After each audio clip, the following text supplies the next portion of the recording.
My name is Erin Davis, and I'm on the NBIA Board of Directors. And it's my pleasure to introduce to you Dr. Carol Page. Dr. Page is the director of the South Carolina Assistive Technology Program at the University of South Carolina School of Medicine. The program is part of a national network of technology-related assistance programs. She provides trainings on assistive technologies to people with disabilities, their caregivers, and other professionals. So it's my pleasure to welcome her, and she's going to have a great talk. I just heard it. Thanks. Thanks. Okay. There are still handouts on that table. I think you guys have some, and these two tables here. I've got handouts of the slides. I've also got a one-sheet handout with all the best practices on it, and also our brochure. So there's 3 things you could potentially pick up. Thank you. So I am with the South Carolina Assistive Technology Program. What a lot of people don't know is there's an assistive technology program in every state, and we're all required to do the same activities. So what I suggest, if you hear something today and you're like, oh, I need to find that in my state, Google the name of your state and the words Assistive Technology Program, and you should find it on Google. Now, we're not all called assistive technology programs. The Georgia Assistive Technology Program is called Georgia Tools for Life, so we all have interesting names. Okay, so let's go ahead and get started. I do have my PhD in speech-language pathology. I also teach this course at the master's level at the University of South Carolina. And I have a great passion for all things AAC. So we're going to talk about what that is and what we're looking at. So I like to start off by talking about the least dangerous assumption we can make. And actually, Brenda Donnellan came up with this in 1984. She called it the least dangerous assumption. And the least dangerous assumption we can make about anybody is that they have something to say, something to share, an idea, a thought, a need, whatever that is, we all have something to say. Often, and this is a tragedy, people will meet somebody who's nonverbal and think they have nothing to say. The one handout I brought with me today, where it's just one sheet of paper, on the back of it, it has the Communication Bill of Rights. The Communication Bill of Rights is very powerful. Sometimes people get a little stuck in the process and they're not quite sure what the rights are for somebody who is nonverbal. This lists, how many? I don't have it numbered. I think 15 different rights that people have who are nonverbal. And I especially want to highlight the very first right. The very first right is the right to be social. And I make a big deal about that. And it's not by chance that's the first right, because often communication systems are set up for nonverbal people with meeting their need to request things. And that is absolutely not the first right they have. The first right they have is to be social. So we have to make sure that we're meeting that need with our very first communication system. What is the goal of augmentative and alternative communication? First, let's talk about what that is. The definition of augmentative and alternative communication is anything other than oral speech. So we're talking body posture, facial expressions, vocalizations, you know, just making sounds that don't have meaning, or sometimes they do have meaning, symbol use, and then also writing. So if your son or daughter had typical development before NBIA and then started to decline, we still want them to write out their messages, and there's devices that will actually speak those messages once they write them out. People with severe communication problems will rely on AAC to supplement existing speech. So even if your son or daughter is losing their ability to speak over time, don't wait until it's completely gone. Be proactive, get the wheels going. As soon as you start to notice that they're probably about 75% intelligible to an unfamiliar listener. Again, there's that social part where you get them out in the community talking with different people. Also, they should not stop using their speech, and quite frankly, they won't. We are wired to use speech instead of using devices, whether it's low-tech or high-tech, to communicate. So as long as speech works and we're getting our message across, we will continue to use it. But it is important to get a system in place before they definitely need it with everybody, and also initially to repair communication breakdowns with unfamiliar people. So we definitely recommend starting sooner than later. And then prerequisites for the use of AAC, there's none. And I hear very interesting answers to this question when I ask, are there any prerequisites to AAC? I hear all kinds of things. Their behavior is too bad. They can't move their hands. They can't sit in a chair for more than 2 minutes. They're always on the go. They have poor attention.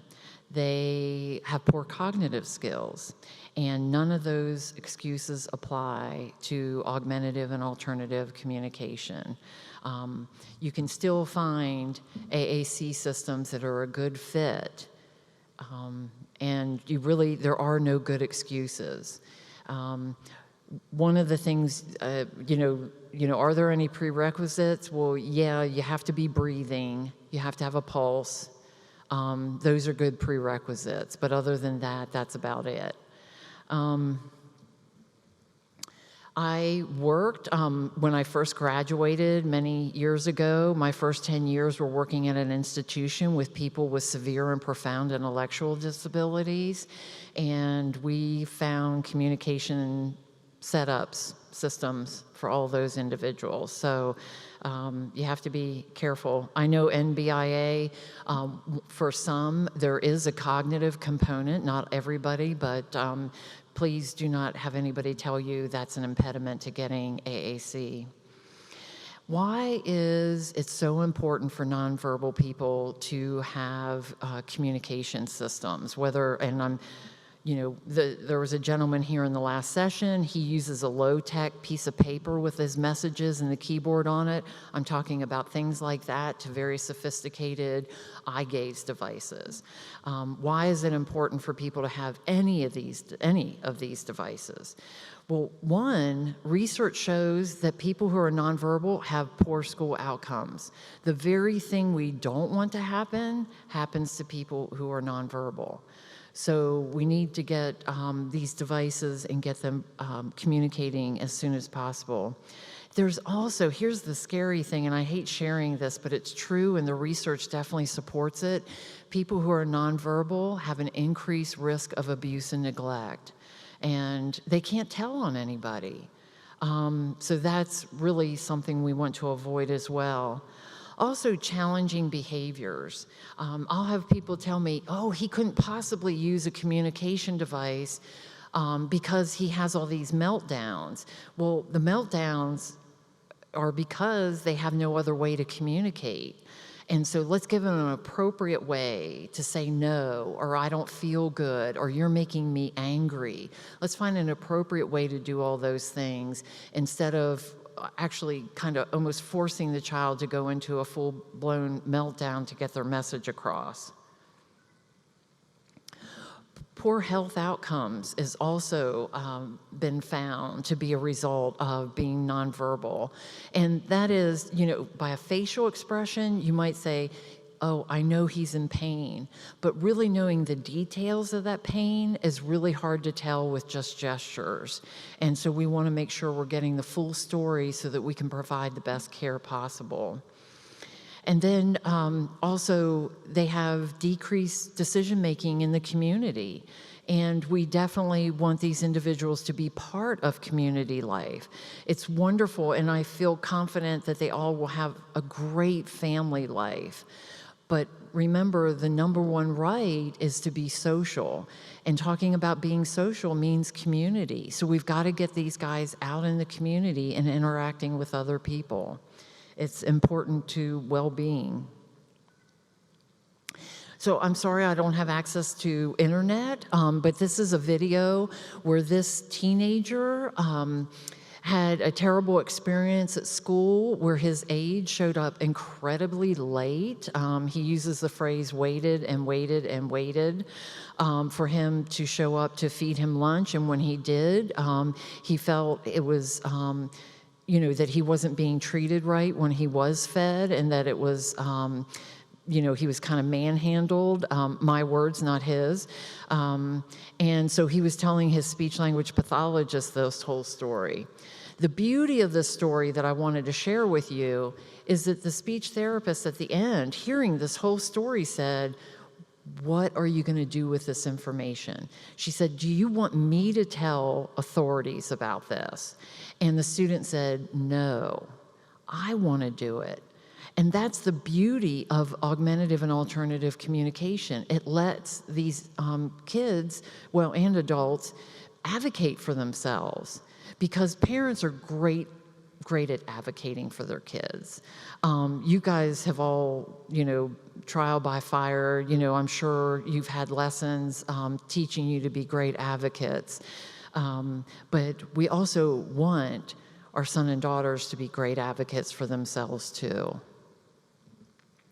So you can look this up on, you can just look up John and Gail Van Tatenhoven, and you can find this video. So a lot of people think the biggest hurdle with AAC is actually getting the device.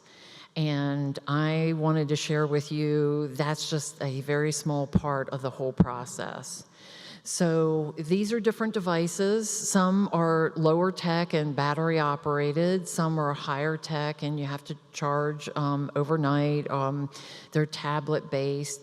One has a key guard on it.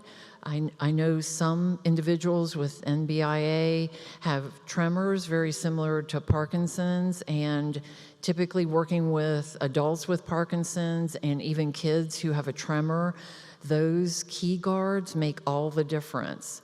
I've seen people go from 0% accuracy to 100% accuracy just by putting a piece of plastic with holes on top of something. So key guards are very useful and often overlooked. So I'm trying to empower you to keep that in the back of your mind in case you need it.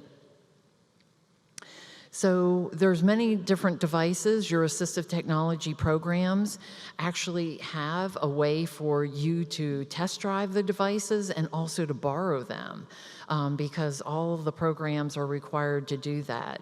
So I wanted you to notice on this graphic that the device, whether it's low tech or high tech, I don't like that they put high tech, any tech is just the tip of the iceberg.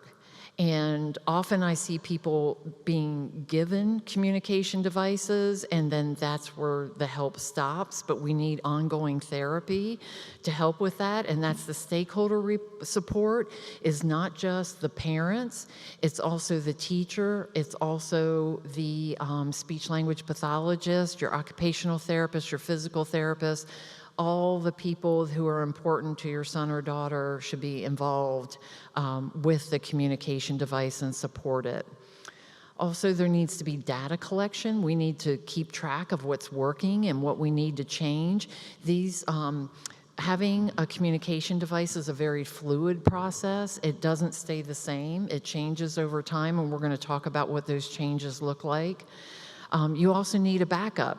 If it's a low-tech piece of paper, I would want to have an exact copy of that somewhere at home, probably in my adapted van. I would want to, if I lost that piece of paper, I don't want to be out of luck.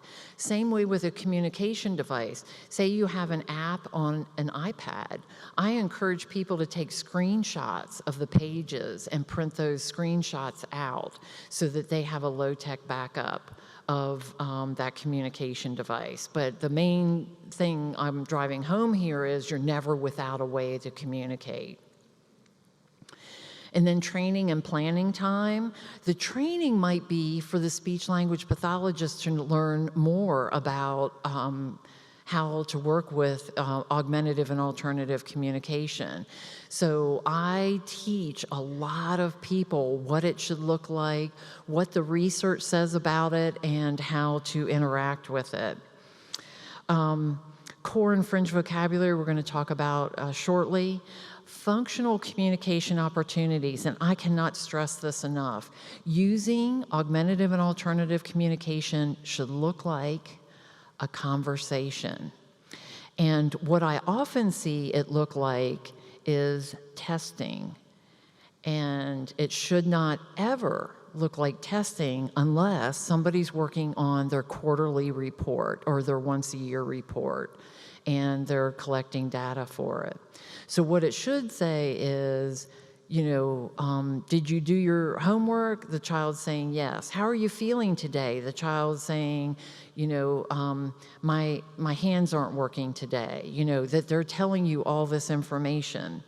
And that you're responding back like, oh yeah, and I woke up with a headache today. It should look like a back and forth conversation. And so when we're talking about functional communication opportunities, we're talking about the AAC device system being incorporated into every aspect of their day, even going to bed at night. I didn't share this in the first class, but I even met a mom who used T-shirt transfers and put pictures and the alphabet on her daughter's pillow. So if her daughter woke up in the middle of the night, she had her communication system, her nighttime communication system right there on her pillow. So she wanted to make sure her daughter was never without a way to communicate. And I love ideas like that. I didn't think of that. Some great mom did. So I love things like that. And then the other thing it talks about is aided language stimulation, and we're going to talk about that shortly too. So what equals success using these devices? Well, Bruce Baker came up with this formula. Bruce Baker is a pretty famous linguist. He actually came up with an AAC software for his college roommate who had cerebral palsy. And that software still exists today. It's called Unity, and it's provided by the Parenke-Ramick Company. But Bruce, and if you ever get to hear him talk, definitely go hear him talk. He's amazing. He came up with this formula that the motivation of your son and daughter to use a communication device has to be greater, because, right, when we do fractions, the number on the top always has to be greater if we're going to have a positive outcome. So that's just basic fractions and math. So the motivation has to be greater than all the other things combined, combining physical effort, cognitive effort, time loan, and language effort. And that's a lot. That denominator, those things in the yellow square, that's a lot of work we're asking these guys to do, but their motivation has to be greater. And that's why I am constantly encouraging people not to test these individuals. We don't want to go up and say, where's the peanut butter? Where's yes? Where's no? Where's your school teacher? Who's your best friend? I mean, we already know the answers to all of those. What we want them to do is use those pictures to communicate with us. And I'm going to talk a little bit about how to move that along and make it successful. The other thing is talking about kids with unwanted behaviors who are nonverbal. And what they found was that even in verbal kids, this is some research that was done, that the children who had larger mental vocabularies actually did a better job of regulating their behavior than kids with smaller mental vocabularies. Very, very important research. And then even they tried it out with boring situations. Another set of researchers said, okay, we're going to set up this incredibly boring situation and see which group handles it better. The group with a bigger mental vocabulary or kids with a smaller mental vocabulary. And again, the more words you have in your mental dictionary, the better you are able to regulate your behavior. Very smart. So AAC is all about teaching language. It's all about literacy. It's all about teaching language. So providing somebody who's nonverbal with an AAC device is actually helping them with regulating their behaviors. It all goes together. The other thing I encourage people to do is include emotions with all of that too, and make sure there's a page of emotions. So not just that they're able to tell you, I hurt. We want them to be able to say, I hurt because, and make sure the word because is on their emotions page or easy to get to on another page so that they can tell you why they hurt. I'm angry because somebody stole my toy. I'm angry because they made fun of me. Like, what is the reason behind all this? It's not just enough to know what the emotion is. Also, giving a child the ability to ask for help is key. And we do rely on the adults in their life to model that. So we're asking mom and dads and teachers that when they realize they have to ask for help, that they're actually touching that button, that help button on the communication device and demonstrating this is what you touch when you need to ask for help, and that grown-ups ask for help too, just the way you want them to ask for help. One of the biggest barriers to setting up a communication device is how people pick vocabulary. And this is just a cute little thing showing that we don't want to start out with just a huge page of nouns. Excuse me. So, or that we just are allowing the child, and this is what PECS does, if anybody's familiar with Picture Exchange Communication System, it sets up, and it just provides an opportunity for children to say, I want noun, and then the book is full of nouns. Communication is so much richer than that, and we want to make sure we give lots of opportunities. So what vocabulary do we include in these things? The vocabulary we include is called core vocabulary, and that's not just a name I came up with. That is an industry word that everybody uses, and it's based on research. Core vocabulary are the words that make up about 80% of what we say. And when I first was introduced to this concept, in my head, I was envisioning a list of words, thousands and thousands of words long. But in reality, 80% of what we say is made up of 300 to 400 words. That's it.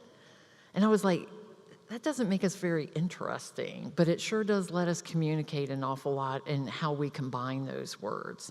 So we want to make sure when we look at these communication devices that whether it's a piece of paper or an electronic device, that 80% of the words on the screen at any one given time are pretty much these core vocabulary words. Or you can actually get into certain subjects that are full of a lot more nouns. So what about the other 20%?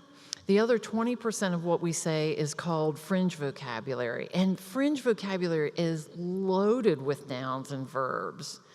But notice, people will say, no, I think I use a lot of nouns. But if I were to tell you, I'm excited to be here today, how many nouns were in that sentence? We hear things like that all the time and just assume they're chock full of nouns, but there's not. There's no nouns in that sentence. So we have to give these frequently used words to the kids so they can use them all day throughout the day, and adults. So some research was done on what words are commonly used by toddlers, just little guys, playing and just doing their daily routine.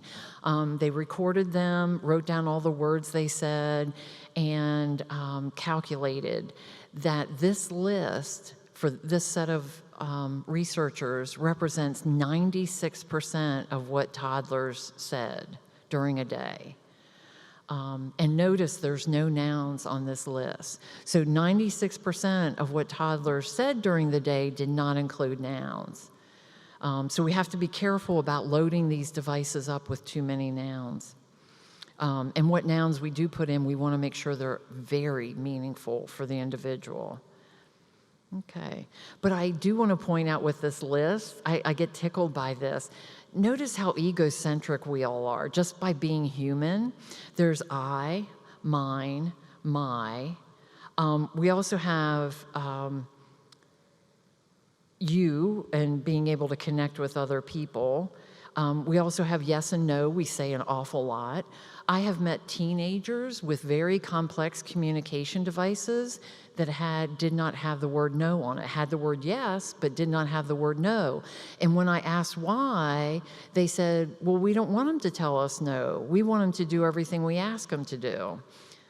Wrong answer. So we want to make sure we have yes and no on all our communication systems. You cannot separate out literacy and communication devices. Sometimes teachers will say, I don't have anything to do with that communication device. That device has nothing to do with me. I am not supporting it. That responsibility belongs to everybody else. And so I include this slide to show you that these core vocabulary words, the first 36 vocabulary words, also overlap with the first 36 Dolch sight reading words. And every elementary school starts off teaching kids how to read with this list of words called Dolch sight reading words. And they overlap beautifully. So when we're teaching a child to communicate with these words, we're also teaching them literacy. As soon as a child puts two pictures together, they're writing. They're writing phrases. Put three words together, they've written a sentence. That's literacy. Literacy is both reading and writing. It's not just reading only. Literacy includes writing. So you can't separate those out. So I'm constantly educating teachers that communication device is helping with your job. We're helping you out. We're helping to teach literacy, and that's a good thing. It really is. The other thing you can help with moving things along and speeding up learning and accuracy is using something called motor or muscle memory. And if you want to impress an occupational therapist, just say motor memory or muscle memory in front of them. They love it when people understand these concepts. And often, now I say start where you want to end, and I had a mom kind of call me on this in the first session, and I agree. With progressive diseases, we might, I always say we want to evaluate for today and also in the future, but we might be evaluating for today and X number of years in the future when we know we're going to have to go to a different system. The problem with sometimes these evaluations are done with where the student is today, and they're set up for where the student is today, and decisions are made on where they are today, and that's not the way to go. We definitely need to look at today and where they're going to be in the future. So with motor memory, we start with a number of squares we think that the individual can grow into. And then we don't have to show all those pictures right from the start. So for instance, this is one app called Speak for Yourself. And with this app, you can click a button and then it lets you touch the different picture communication symbols. And every one you touch turns gray. And then when you opt out of editing, All those spaces are now black. And if you touch the black areas, nothing happens. The vocabulary didn't go away, you're just hiding it for a short time. And so the purpose of that is, if you're starting out and they say all he can handle is 2 pictures, then we might start out with 30 and hide all but 2. Now, if there's vision issues, I'm going to be looking at very large screens, so we can put as much vocabulary on there as possible. There's also some apps that let you do high contrast borders, which helps visually sometimes. You would also want to look at high contrast images and things like that. So that's a bigger discussion than what we're doing today. Motor memory, motor memory is what we use when we learn how to type. It's the same thing. So when we learn how to type, we get the whole keyboard, and that's what we want to do for kids. We want to give them the whole communication system that we think they're going to be able to grow into. But like when we type, we don't use the whole keyboard. We just start out with these 2 fingers and 2 keys. So we might start off with just a few pictures initially. And I've honestly seen, and talking about vision, I've seen kids be able to have their device upside down on their hip, and they're using it with their fingers while they're looking at their communication partner, and they never look down. And the only way to make that happen is if everything's in the same place from day 1 until you're not able to use it anymore. But like with typing, we start off with these 2 fingers, 2 keys, then we're 8 fingers, 8 keys, and then we go up, and then we go down, and we keep going until we learn the whole keyboard. And AAC can work like that too. And the payoff is big. They learn so much faster, and you can put so many more keys on. Effective communication partners mean that we have to be invested in the communication system. We have to know how it works. We have to know how to program it. And some parents go, I need the speech-language pathologist to do all that. Unfortunately, the way coding goes in a lot of states, not all, but speech-language pathologists are not reimbursed for programming AAC devices. So they might say, I can't do this, I need for you to do it because I don't get reimbursed for doing it. And I can't call it therapy time. So usually mom or dad, one or the other, is very savvy, technically savvy, and can do the programming. We also need to assume that everybody has things they care about and want to tell us about. We also need to make sure we're identifying traditional and non-traditional ways of thinking, of communicating. So I shared the story earlier that I was in a classroom with special education students. The one teenager, very personable, was nonverbal. He was in a wheelchair. And while the teacher was talking to my colleagues, I was talking to him, and one of the first things I did was, show me how you say yes, show me how you say no. And he and I had a little lively conversation for it being the first time we ever met, and that's all we could use. He didn't have a communication system. So the teacher came over, and I said, oh, what are you working on with this teenager? And she said, we're working on yes and no. And I said, oh, he just showed me his yes and no. He did great with it, and we just had this conversation. And she said, yeah, but it's not a traditional yes and no. She said, I want him to say yes and no, like, traditionally. He wasn't able to speak, so he would have just done his head that way. And I said, oh, and how long have you been working on that? And she said, 10 years.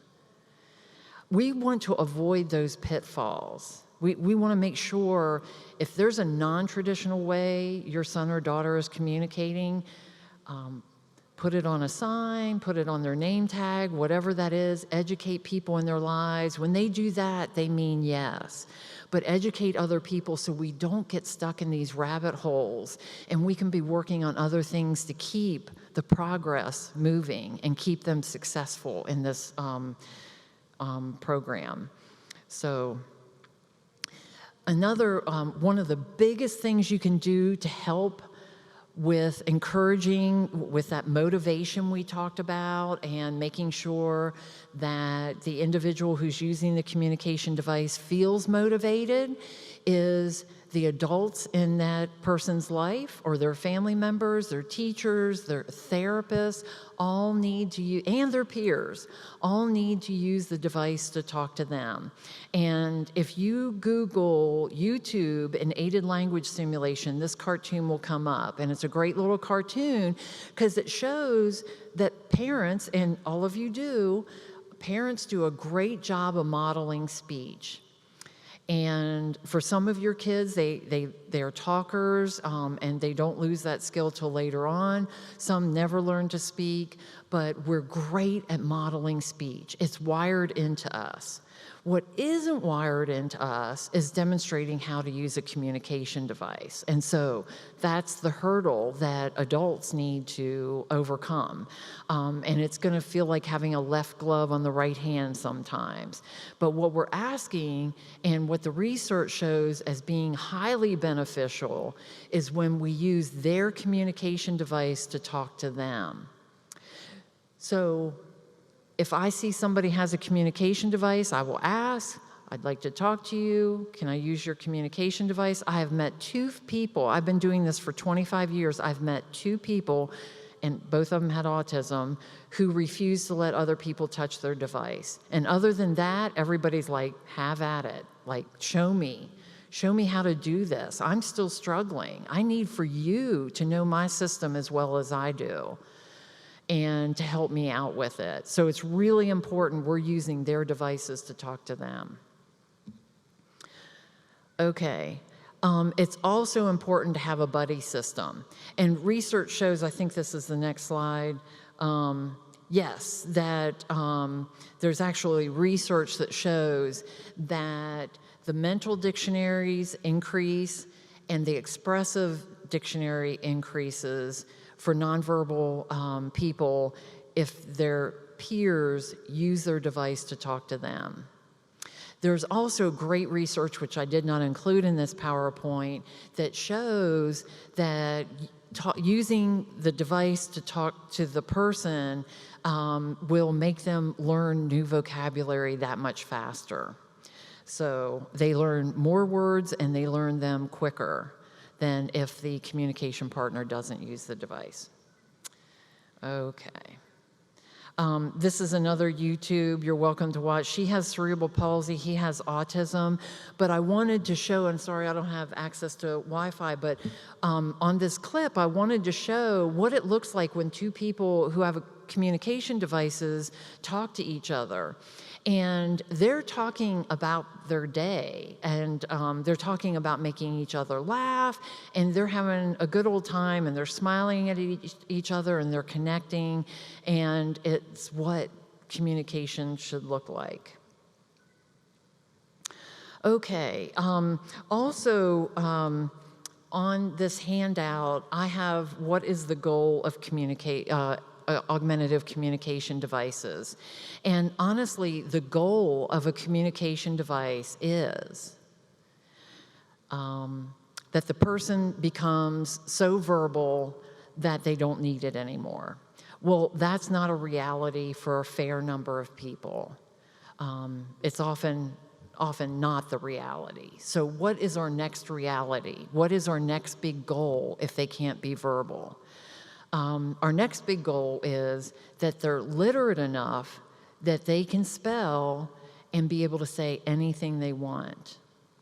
Our goal is to get them away from these picture communication systems and into keyboarding systems so they can say anything they want. That's my next goal, is literacy.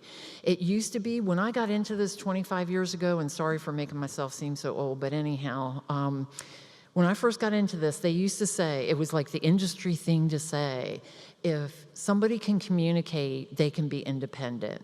And those days are gone. No one's saying that anymore. No one is saying that anymore. What are they saying? If you can be literate, you can be independent. So that's where we're going with all this. We want to make these kids literate so they can communicate anything they need to. Will AAC make somebody who's losing the ability to speak less verbal? It will not.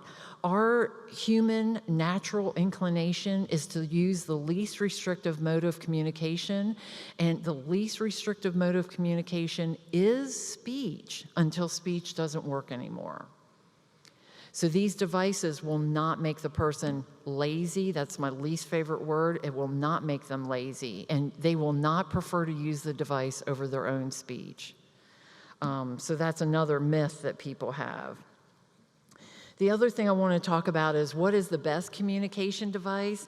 And usually it's the dads who ask this. I don't know why, but I have kind of noticed a trend. You know, what is the best one? There isn't a best one. And the reason for that is so many of these apps and software that are out there are very similar, but then there's features, there's very specific features within each product that might be a better fit for your son and daughter than the features that are in another product. And you won't know that unless you try it. And so with the assistive technology programs, and we talk about it in our brochures, but the other assistive technology programs across the nation have to do this too. We provide a demonstration service. So we do invite people in, the family members, the individual in, and we meet as a team. If they're in school, we meet with the school folks, and we come up with a decision. And at the end of that, you're actually able to borrow the device for 2 to 4 weeks. Other places have different timelines, and try it out at school, at home, in the community, and make sure it's a good fit before you start spending any money. Thank you so much.